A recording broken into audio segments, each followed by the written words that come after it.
Voilà, donc de retour sur la libre antenne puisqu'on avait commencé tout à l'heure et là, chose promis, chose due, on est avec Kémy Seba. Bonsoir Kémy. Bonsoir la famille. Donc voilà, on est hyper content de t'avoir ici, les métanotes aussi, hein, ils te saluent tous. Il y a voilà, il y a de nombreux, on va dire, de nombreux hommages qui te sont rendus. Hein. Salut Kémy, merci pour toi, merci pour ton boulot, voilà. Pas le but, tranquille. Voilà, bon, en tout cas, ils sont hyper contents de t'avoir ici et nous aussi, parce que, alors en plus, félicitations, on a appris que tu as été nommé alors chercheur en philosophie et en sciences politiques à l'université Cheikh Anta Diop de Libreville. En fait, c'est l'ICAD, c'est l'Institut Cheikh Anta Diop de l'Université de Libreville au Gabon. C'est une formation intense, accélérée, que j'ai suivie avec actuellement le plus gros spécialiste de philosophie en Afrique francophone, Grégoire Biogo, qui est considéré comme, il fait partie des 10 personnes les plus influentes à l'heure actuelle sur l'intelligentsia africaine francophone. Et bon, il m'avait pris en formation, il m'avait pris sous son aile il y a quelques années, parce qu'il avait décelé, je pense, sur le terrain de la pensée ou de la réflexion. Il savait que j'étais quelqu'un qui était passionné par ce domaine-là. Et voilà, j'ai morflé ces dernières années. Je ne vais pas le cacher, même si je ne le disais pas, cours du soir, journée. Donc la journée, j'étais soit à la radio, à la télé, parce que je travaille aussi à Convergence FM, et à côté de la 2S TV. Et voilà, j'avais les cours, plus la vie de famille.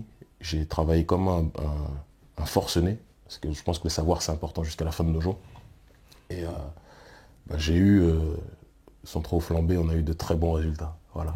Et le résultat de tout ça, c'est que quand tu travailles, à la fin, tu as des diplômes qui vont avec. Je cours pas après les diplômes, mais ça me permet de toujours, dans cette démarche de densifier notre réflexion, d'avoir d'autres portes qui s'ouvrent. Avant, je donnais des conférences dans les universités. Là, maintenant, je vais pouvoir donner des cours, parce que c'est enseignant-chercheur. Je vais pouvoir donner des cours. On a appris en quelques années ce que d'autres apprennent en 8 ans, mais on a travaillé 3 fois plus. Tu vois. Et la procédure que j'ai suivie, c'est une procédure très rare dans le domaine de la formation universitaire. Et donc je ne rendrai jamais suffisamment hommage au professeur Grégoire Biogo. C'était lui-même un élève de Cheikh Anta Diop et du philosophe juif, qui s'appelle Jacques Derrida, qui est le philosophe de la déconstruction. C'était le meilleur élève, Grégoire Biogo. C'était le major à la Sorbonne. Et puis voilà, là il me prend sous son aile et apparemment je fais partie de ses meilleurs élèves. Donc pour moi c'est très important. Et ça nous permet de passer à un autre stade, encore une fois.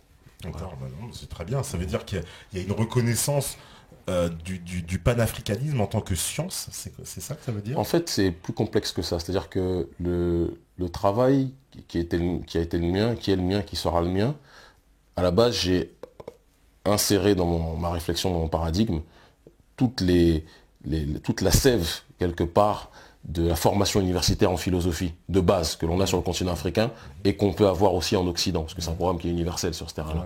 Sauf qu'à la différence de ce qu'on nous présente en philosophie en Europe, où on pense que la philosophie est née en Ioni, est née avec M. Socrate, nous on apprend la philosophie africaine de la période présocratique, avec des penseurs qui existent en Afrique, parce que la philosophie n'est pas née en Grèce, elle est universelle, la sagesse n'est pas née là-bas. Et au contraire, même les philosophes grecs sont partis étudier du côté de la Méditerranée, ils sont partis étudier aussi du côté de l'Égypte. Voilà, ça c'est aussi une réalité, sans être dans un discours caricatural afrocentrique, c'est une réalité. Même les penseurs grecs le reconnaissaient. Donc on a une formation intensive sur ce terrain-là. Et on a étudié aussi les philosophes classiques qu'on peut trouver en Europe ou ailleurs. Et après, moi, je me suis spécialisé sur les questions du panafricanisme, de telle sorte que j'ai pu créer un link entre justement les bases universitaires intenses que j'avais sur le terrain de la philosophie et la réflexion panafricaine des pères fondateurs, des révolutionnaires de la terre-mère, tels que Kwame Nkrumah, tels que Robert Oumyobé, tels que par la suite Thomas Sankara, avant lui Patrice Emery Lumumba, Amilcar Cabral, Muammar al-Kadhafi, dans les derniers temps. Est-ce que tu mettrais Marcus Garvey, toi, Bien sûr, Garvey était un panafricain totalement, qui avait sa vision. Le panafricanisme, c'est une maison dans laquelle il y a plusieurs pièces, plusieurs chambres. Chacun a une spécificité. Chacun avait une pensée précise. Comme Nkrumah, on va parler du consciencisme, par exemple. Thomas Sankara parlera, lui, de l'autosuffisance alimentaire. C'était la démarche qui était la sienne. Beaucoup de personnes avaient une spécificité qui leur était propre. Mais tous se réunissaient sous l'égide du programme du panafricanisme. C'est pour ça que j'entends souvent en Europe des gens qui disent, qui sans connaître, confondent ou comparent le pan-européisme, l'Union européenne, avec la logique de l'Union africaine, c'est des gens qui n'ont absolument pas compris la dimension. L'Union européenne est un projet du lobby du cartel financier, qu'on parle clairement, qu'on parle synthétiquement, alors que le panafricanisme, c'est l'idéologie des révolutionnaires de la Terre-Mère, qui ont voulu faire sauter les frontières imposées par la conférence de Berlin en 1884 et 1885 par les francs-maçons, d'accord, qui ont découpé le continent africain comme c'était un gâteau, et qui ont voulu, au-delà des divisions imposées, qui ont voulu essayer de recréer une société qui aurait été dans une logique d'être dans le contre-mondialisme quelque part. Faire sauter certaines frontières et faire en sorte qu'on agisse telle une voix qui parle au concert des nations et qui est dans une démarche d'essayer de lutter contre le cancer des nations. C'était leur démarche. Et c'est notre démarche aujourd'hui. Le panafricanisme est l'idéologie de libération africaine qui est la plus propagée dans les masses aujourd'hui. Tout le monde le sait. Il suffit juste d'aller un petit peu, de voyager, tu pars du panafricanisme, tu ouvres des portes partout sur le continent africain.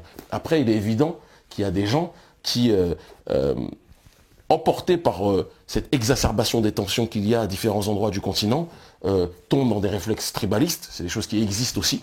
On ne peut pas faire comme si ça n'existe pas. C'est pas ça justement qui empêche l'émergence d'une véritable idéologie en Afrique, c'est justement le principe du clanique de la société, la société organisée. Mais la question c'est qui est-ce qui exacerbe ça?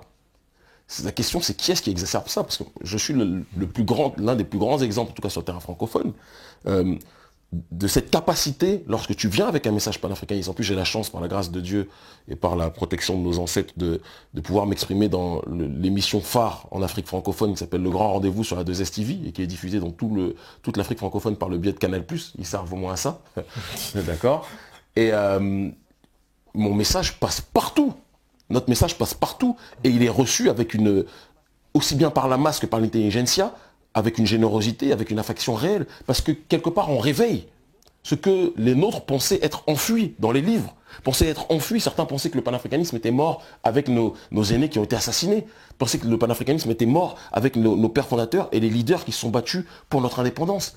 Donc il y a ce côté bicéphale et peut-être schizophrénique aussi de l'Africain qui est qu'il peut tomber facilement dans des réflexes claniques. Il peut tomber facilement dans des conflits intertribaux. Je le vois moi-même.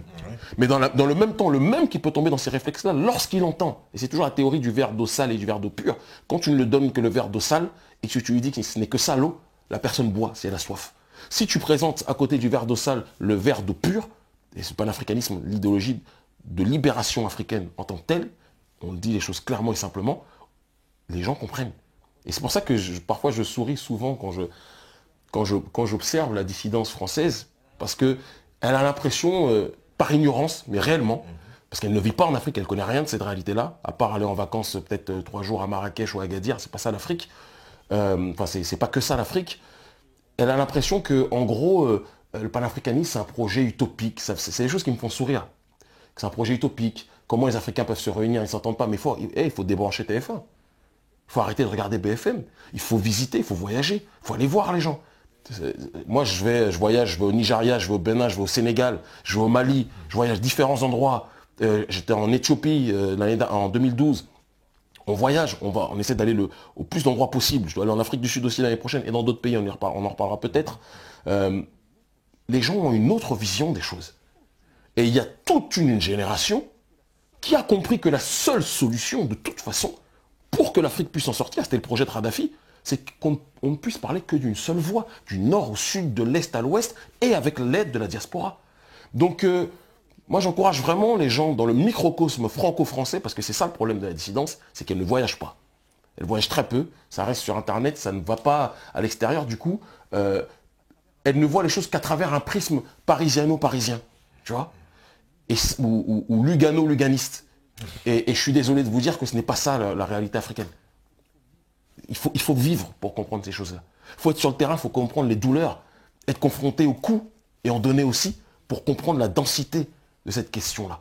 Et ce n'est pas du tout un projet utopique, sinon Sankara, celui que les gens citent sans le connaître, les gens ne retiennent de Sankara que la partie patriotique. C'était une partie patriotique parce qu'à l'époque, il fallait, avant de songer au projet fédéral, comme le disait d'ailleurs Kadhafi, il fallait que chacun songe à s'en sortir localement par rapport à la manière dont la pieuvre essayait de nous asphyxier. Là, on est à une autre étape aujourd'hui, où on sait qu'on est obligé de passer par une logique fédérale, continentale, pour s'en sortir. Il y a ce que certains vont parler de l'intégration africaine pour accélérer le processus. Tu vois, la CEDEAO, la communauté des États d'Afrique de l'Ouest, il y a les communautés des États d'Afrique de l'Est. Ce sont des étapes qu'on fait, ce sont des choses qui se font déjà. Mais est-ce que c'est pas finalement le projet mondialiste aussi de faire une fédération de... Puisqu'on sait très bien qu'ils veulent faire des fédérations de blocs continentaux. Mais c'est ça la caricature. Moi, c'est là où, mon frangin, avec toute mon affection, c'est là où je pense qu'il y a vraiment une caricature et un regard extrêmement biaisé dans la dissidence franco-française. La France, c'est le résultat de quoi? La République. Il y a les Bretons, il y a les Alsaciens, il y a les Nordistes, il y a des Flamands. J'ai vécu dans toutes les régions où je te parle, j'ai été trimballé là-bas, on a d'atterrir en banlieue parisienne à mes 15 ans, d'accord? Il y a les Corses, d'accord? Tout le monde a une identité particulière. Tous ne sont pas nés français dès la base. Il y a quelque chose qui s'est passé, il y a eu un historique, il y a eu un choix. La République est un choix. Certains vont dire que c'est un choix qu'on peut contester ou autre, mais c'est un choix de construction d'un peuple en fonction d'une idéologie. Pourquoi vous voulez refuser à d'autres, et je dis vous, je ne parle pas forcément de toi, mais vous voulez refuser à d'autres ce que vous acceptez pour vous autres? Si les Lumumba, si les Sankara, si les Oumniobé se sont levés, si les Steve Biko se sont levés, si les Amilcar Cabral se sont levés, pour que ce projet puisse voir le jour, si les Muammar al-Radhafi se sont levés, et c'était le dernier qui a plus que jamais répondu cette logique panafricaine, arabe ou bédouin de son état comme on le présente, s'ils ont été dans cette logique-là, c'est parce qu'ils savaient que c'était un mal nécessaire. Parler avec une voix unique.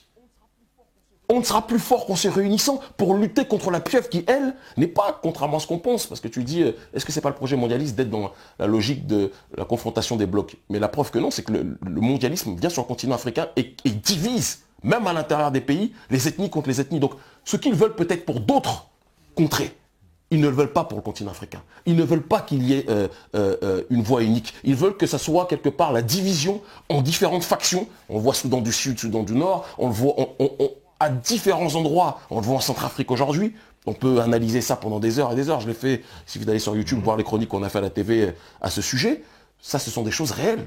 Et nous, notre démarche, celle de nos pères, et la nôtre aujourd'hui, celle de notre génération, c'est être dans cette logique de comprendre que faire sauter ces frontières maçonniques, c'est une obsession, c'est une obligation pour nous, et c'est un mal nécessaire. Faire sauter ces frontières ne veut pas dire faire disparaître la diversité africaine.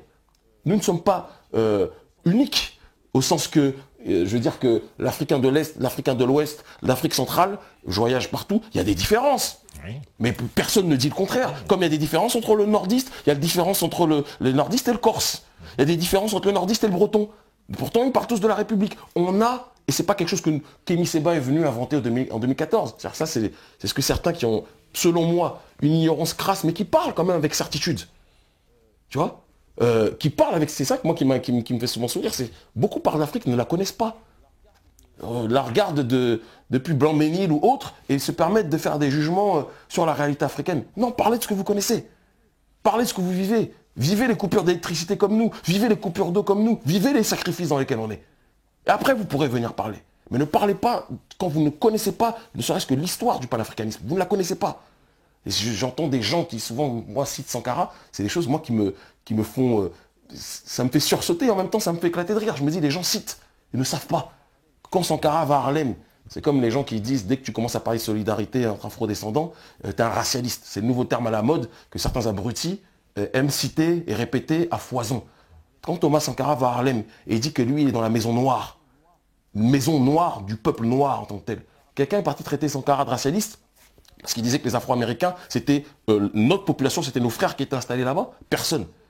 Mais aussi, on est au XXIe siècle, dans une période où les gens n'ont plus de repères historiques en ce qui concerne l'Afrique. La plupart du temps, ils n'étudient même pas. Ils ne savent même pas de quoi ils parlent. Alors ils vont citer, ils vont piocher à gauche, à droite des gens dont ils ne connaissent pas l'œuvre. Et puis ils vont taxer, dès que ça ne va pas dans leur sens, un tel est racialiste, un tel ne l'est pas. C'est tellement ridicule. Comme tous les politologues qui parlent sur moi en France, Stéphane François, il est payé par le CNRS ou autre pour dire que Kémy Séba est un idéologue racialiste. Qu'est-ce que ça veut dire, racialiste? Quand Aimé Césaire dit qu'il quitte le Parti communiste parce qu'il y a un moment où il sait que les Noirs doivent s'organiser dans une structure qui leur est propre, avec des objectifs qui leur sont propres, non pas parce qu'ils sont contre les autres, mais parce qu'il est nécessaire qu'ils se réalisent eux-mêmes. C'est pas du racialiste, ça. Non, c'est pas racialiste, mais peut-être que si aussi, c'est vrai que les gens, Pourquoi ils disent pas les pour médias, Césaire? ils te disent, c'est vrai qu'ils ils taxent de racialisme, ils disent aussi suprémaciste Ouais, noir. alors ça, quand on voit l'état de l'Afrique, Voilà. être suprémacisme, c'est quand même une grosse blague.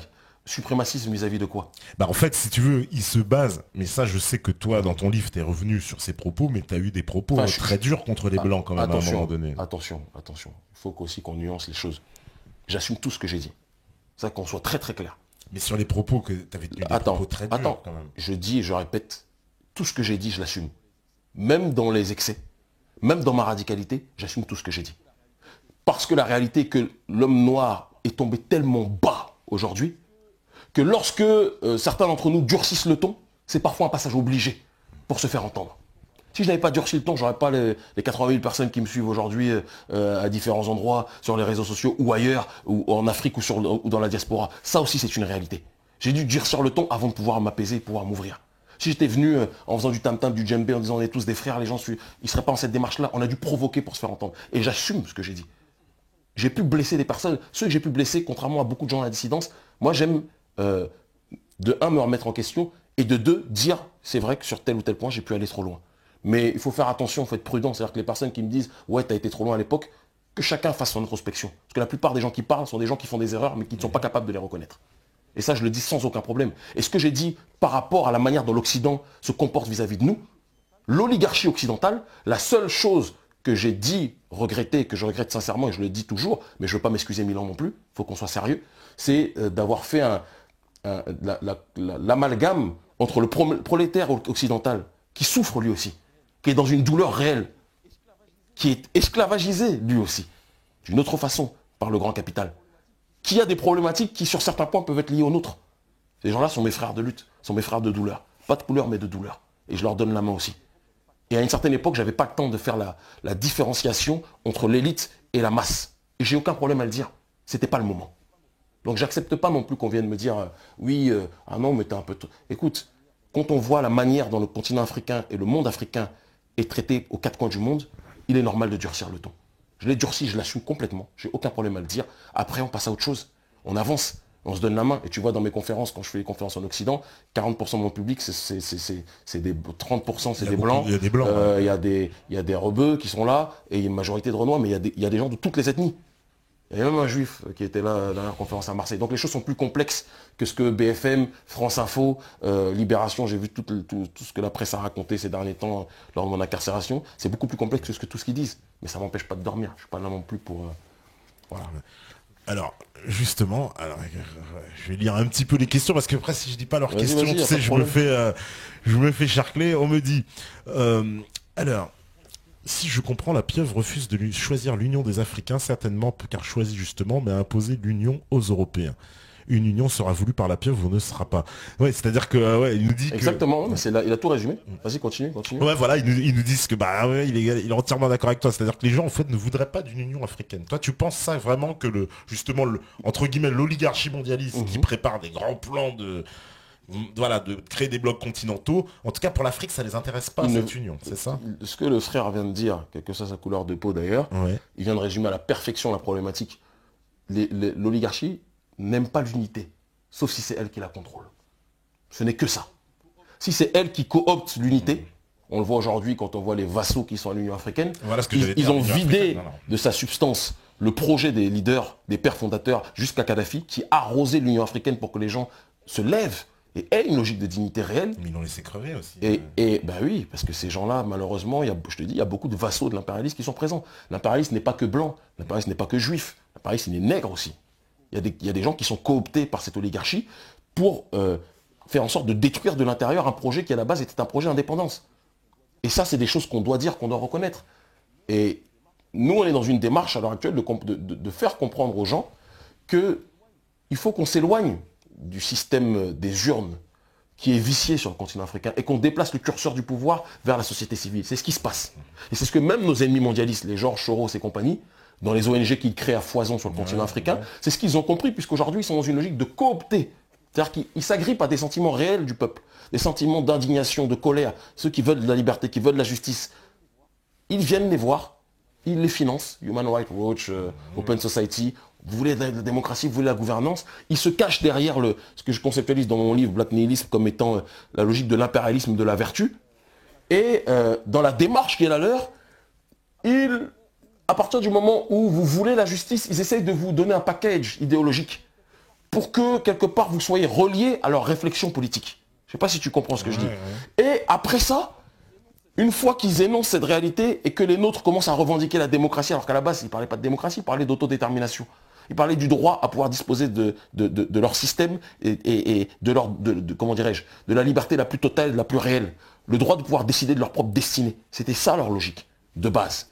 Mais quand les oligarques viennent, les financent, celui qui a faim, il y a un moment ou un autre où il commence, on dit toujours, main qui donne, main qui dirige. Mais comment ça se fait qu'en Afrique, sur justement quasiment, allez, on va prendre 20 pays, ils arrivent à corrompre dans les 20 pays, quoi. Il n'y a pas une levée. Bah, j'ai envie de te dire, comment ça se fait qu'en Europe, sur tous les pays de l'Union Européenne, ils arrivent à corrompre tous les chefs d'État à la tête des pays, c'est la même chose. C'est-à-dire que la corruption, elle est mondiale. Mais non, parce que je fais la comparaison. Je suis d'accord avec ce que tu dis. Je suis d'accord avec ce que tu dis.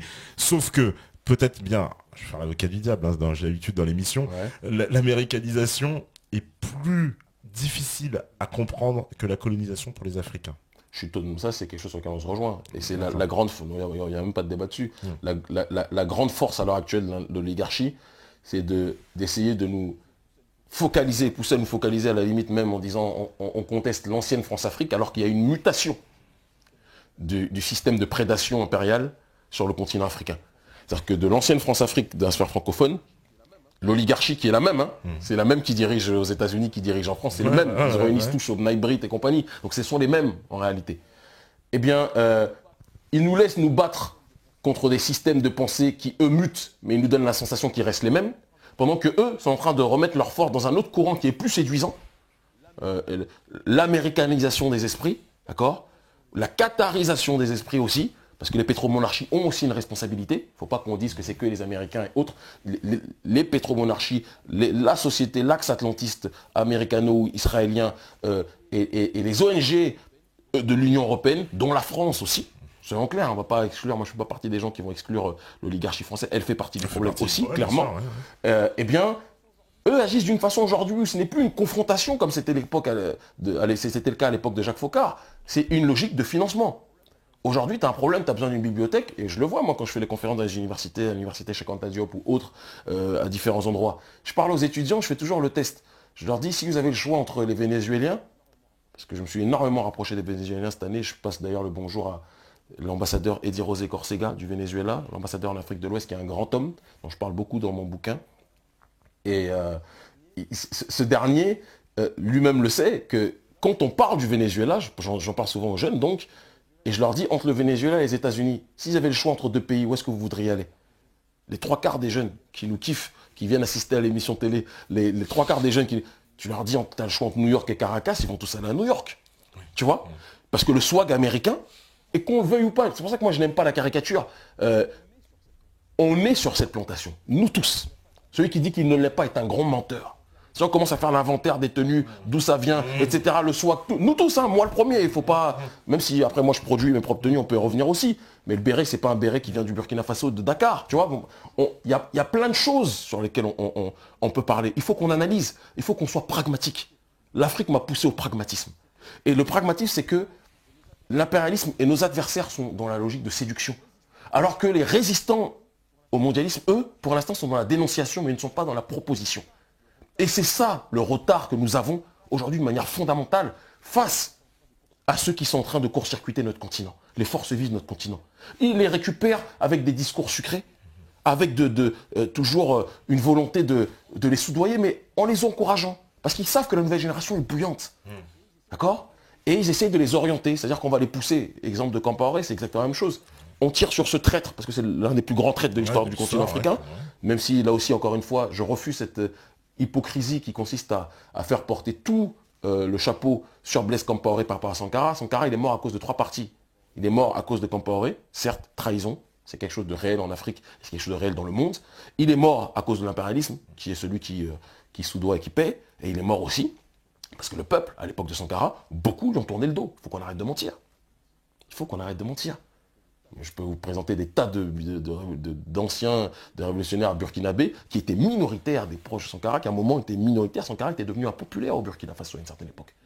Parce qu'il était, et il le dit même dans une interview, l'une des dernières interviews qu'il a fait, j'encourage tout le monde à aller l'étudier et pas simplement dire on le connaît quand on ne connaît pas son œuvre. Il est interrogé, on lui pose la question de savoir est-ce qu'il se sent compris. Il dit non, je ne me sens pas compris par le peuple. Le peuple ne le comprenait pas à la fin. Parce qu'il était trop en avance. Il était trop en avance, voilà. Certainement. Donc, que tu vois un mec comme Compaoré, c'est ça qui est intéressant, moi qui me fait sourire. La jeunesse fait en sorte qu'il parte. Il part, gloire à Dieu. Mais est-ce qu'on a détruit le système? On n'a pas détruit le système. On a détruit la marionnette.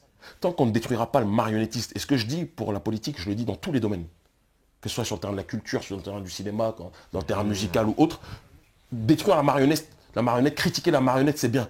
Mais tant que tu ne critiques pas le système, tu perds ton temps. Et c'est déconstruire, pour reprendre du Derrida justement, tant qu'on ne sera pas dans la logique de déconstruction, on ne pourra pas s'en sortir. Parce que pour construire, il faut être capable de déconstruire les mauvaises herbes et les mauvaises fondations, selon moi. Et justement, alors, le panafricanisme, tu le définis quoi? Comme à la fois une identité noire ou c'est une idéologie politique? C'est une idéologie politique. C'est pas, complètement. Qu'est-ce que ça veut dire une idéologie noire? Nasser était un panafricain. Ouais. Parce que pourtant Nasser n'était pas bleu. Tu vois, non, bien sûr. Donc ça veut dire que toi... Kadhafi n'était pas du Burkina Faso. Donc je comprends bien que toi, dans ta logique, l'Afrique forme un seul vrai continent, de l'Algérie, du nord au sud, de l'est à l'ouest, avec la diaspora. Maintenant, il ne faut pas qu'on monte. Le continent africain est un continent essentiellement noir, de facto. D'accord? Et l'idéologie panafricaine est née à la base chez des noirs. Ce n'est pas du noirisme ou du négrisme ou de l'afrocentrisme. Garvey, Webb Dubois, c'était des afros. C'était des nègres, pour parler, reprendre la terminologie, la logique d'Aimé Césaire ou de Léon Gontran Damas. D'accord? Maintenant, après, de cette volonté d'indépendance culturelle du monde noir, qui s'est adapté au continent où il était majoritaire, son continent, sa terre-mère, cette idéologie a pénétré dans toutes les sphères du continent. Du nord au sud, de l'est à l'ouest, au centre. Et dans ce nord aussi, des gens du FLN à l'époque d'Algérie ont une responsabilité énorme dans la logique d'indépendance du continent africain et faisaient partie du projet panafricain. Ce n'est pas quelque chose qu'on doit nier, sur lequel on doit mentir. Ouais. Par contre, ce qu'on dit, et parce qu'il faut le dire, c'est qu'au XXIe siècle, dans cette période de crise qui touche l'Occident et qui touche par ricochet un petit peu le Maghreb, les mêmes causes produisent les mêmes effets, d'accord? On arrive à une situation avec ce qu'on appelle la logique du dumping social, avec toujours cette démarche de quelque part de prendre à bas prix les ouvriers pour les faire travailler et faire en sorte que les personnes d'origine ou des personnes de souche elles-mêmes perdent leur emploi. Tu crées des tensions entre l'immigration, entre l'immigré et la population qui est de souche quelque part. Et ça fait bénéficier, ça profite à qui, excuse-moi? Ça profite aux élites que l'on connaît, d'accord? Et du coup, il y a une sorte de négrophobie hystérique à l'heure actuelle, qui est dénoncée même par certaines voix au Maghreb, qui est présente. D'accord. Au Maroc. Il faut le dire aussi. Ouais. Et on dit, et je fais partie de ceux qui disent, et je l'affirme mais avec force, que oui, je pense que le panafricanisme ne pourra pas se faire sans l'Afrique du Nord. Mais oui, je dis que avant que que le panafricanisme puisse être réalisé, il faut que le Maghreb puisse régler aussi sa problématique vis-à-vis de l'Afrique subsaharienne, vis-à-vis du nègre de manière générale. On racialise la question, mais en réalité, c'est une question de classe aussi. Tu vois, c'est une question sur laquelle le capitalisme a largement sa place. On vient de parler du dumping social, c'est une réalité aussi. Mais c'est aussi une question fondamentale liée aussi à l'ethnicité. Il y a un rapport aussi, il y a un regard partout dans le monde. Est-ce qu'ils sont pas un peu justement influencés par une grille de lecture occidentale? Il y a une grille de lecture occidentale. De toute façon, je veux dire, à une certaine époque, le Maroc voulait rejoindre l'Union européenne. Il faut se poser des questions. Oui. Tu vois, donc voilà. Donc c'est sûr qu'ils sont que l'élite, pas les Marocains de base, parce que quand je pense au Maroc, je pense aussi à Ben Barka, d'accord. Et Mehdi Ben Barka, c'est un grand bonhomme. Mais ils sont influencés par une grille de lecture. Et puis il y a aussi une autre chose dont il faut qu'on parle, qui est très tabou. Sans faire de la chouinerie ou de la victimisation de bas étage ridicule, il y a encore des restes, selon moi, d'une négrophobie passée ou d'un racisme qui existait à l'époque de la traite j'aime pas dire arabo-musulmane parce que c'est une traite arabe, c'est pas une question de religion ou pas religion, c'est une traite d'une oligarchie, encore une fois, arabe ou arabophone, Et vous remarquerez d'ailleurs que l'oligarchie occidentale et l'oligarchie arabophone, ou l'oligarchie arabe, elles ont des grands points communs. Et bien souvent, les capitalistes de ces deux oligarchies, les maîtres de ces deux oligarchies-là, ils font partie de la caste apatride qu'on ne peut pas citer. D'accord? Sans rentrer trop loin, si on veut monter dans le raisonnement. Et le problème, c'est qu'il y a des stigmates d'une suprématie des uns au détriment des autres qui existent aussi encore et qui s'allient à cette logique justement du rapport de classe qui existe dans ce Maghreb et qui existe par extension dans le monde arabe. En plus, et il faut et je veux dire, c'est là où je vois le côté parfois ridicule, j'ai pas peur de le dire, cette hyper susceptibilité quand on aborde ce sujet, direct les gens disent ouais, tu fais de la victimisation, mais je fais pas de victimisation. T'as vu quelqu'un pleurer? Personne ne pleure sur ça. Je dis juste qu'il faut que l'Afrique s'organise du nord au sud, de l'est à l'ouest. Mais pour ça, il faut régler les problèmes. Et pour régler les problèmes, il faut parler. Et c'est ce que je dis avec certains, je ne vais pas citer les noms ici, mais certains artistes maghrébins ou c'est ce que je disais, notamment en août, j'ai vu Tariq Ramadan, on a discuté 1 heure à Dakar. On a eu un entretien, on pourra avoir l'occasion d'en parler. C'était ces questions-là qu'on a abordées. On est en désaccord sur énormément de choses. Énormément. Mais sur ces questions-là, on convergeait. Il faut qu'on parle. Il faut qu'on parle. Si on ne le fait pas, personne ne le fera pour nous. Et si tu regardes comment l'oligarchie fonctionne, tu sais ce qui est extraordinaire. Durant le conflit israélo-palestinien, des temps derniers durant l'été, regarde ce que l'oligarchie a fait. Regarde ce que l'élite israélienne a fait. Ils ont fait des reportages sur la manière dont les Noirs, alors qu'eux-mêmes maltraitent à un degré inimaginable les Noirs, mais on maltraite ce qui est maltraitable. À un moment, il faut qu'on se rebelle aussi, tu vois. Mais ils maltraitent les falachas, etc., en Palestine occupée. Mais ils ont fait des reportages sur la manière dont les Noirs palestiniens, parce qu'il y en a, c'est quelque chose dont on parle très peu, étaient traités.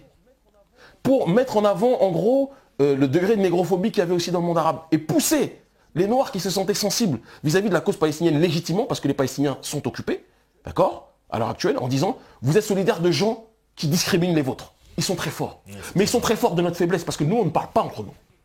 On ne règle pas les problèmes. Et si on laisse ça grandir, ça va faire une métastase. Et c'est pour ça que je dis que le dialogue est nécessaire. Il faut qu'on se parle. Il faut qu'on n'ait pas peur de se dire, ça va, ça ne va pas. Il faut que le noir aussi arrête d'être le paillasson partout où il va. Et il faut que les autres, et moi je te le dis, de toute façon, partout où je vais, personne va me traiter, personne va me manquer de respect.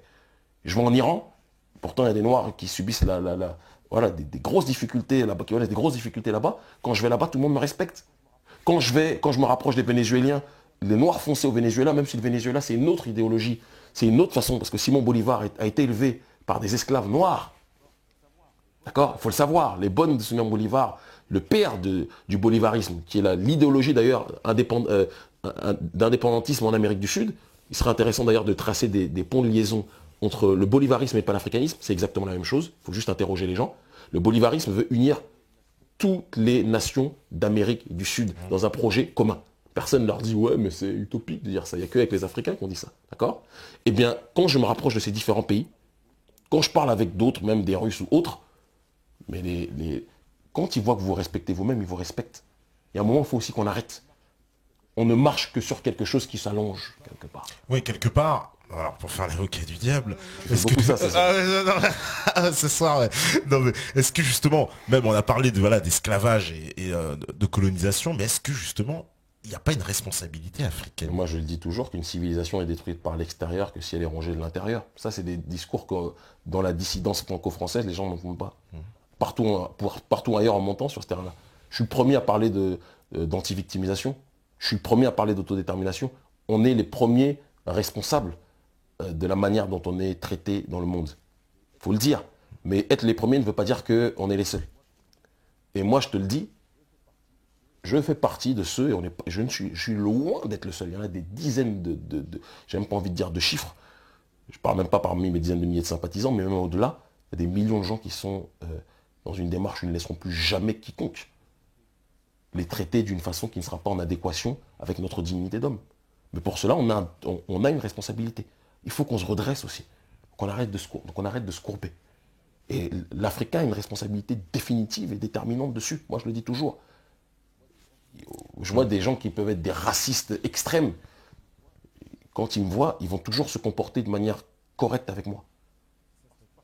Ça, parce que je ne les mendie pas. Tu ne les mendis pas, voilà. Parce que je ne suis pas là pour avoir une place avec eux. Je suis pas là pour rentrer dans leur maison. Je suis pas là pour, ah oui, je vais être avec vous, j'ai besoin de vous. C'est pas mon projet, ça. Ça m'intéresse pas. Ça m'intéresse pas que je sois en Afrique ou que je sois ici. J'ai jamais songé à vouloir mendier des miettes chez les autres. Ça m'intéresse pas, ça ne m'a jamais intéressé, ça ne m'intéressera jamais. Voilà. Donc il y a aussi une façon dont nous autres, nous devons nous comporter. Et de cette façon, il y aura une interaction avec autrui.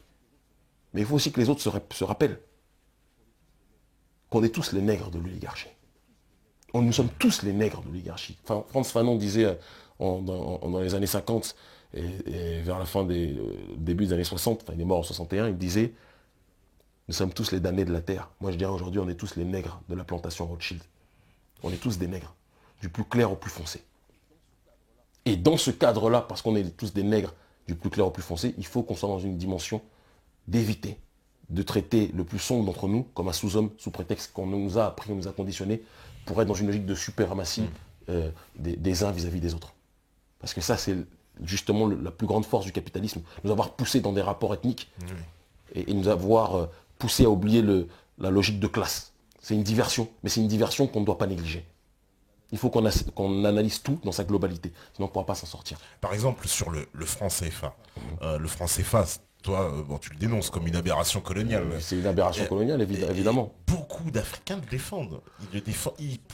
Moi, j'ai l'impression qu'il y a, j'en discute, c'est très bien, voilà, avec même des gens de ma famille qui ont peur, si tu veux, qui disent que si on part du franc CFA, ils vont ça apporte la stabilité, voilà, et que l'Afrique ne sera pas stable.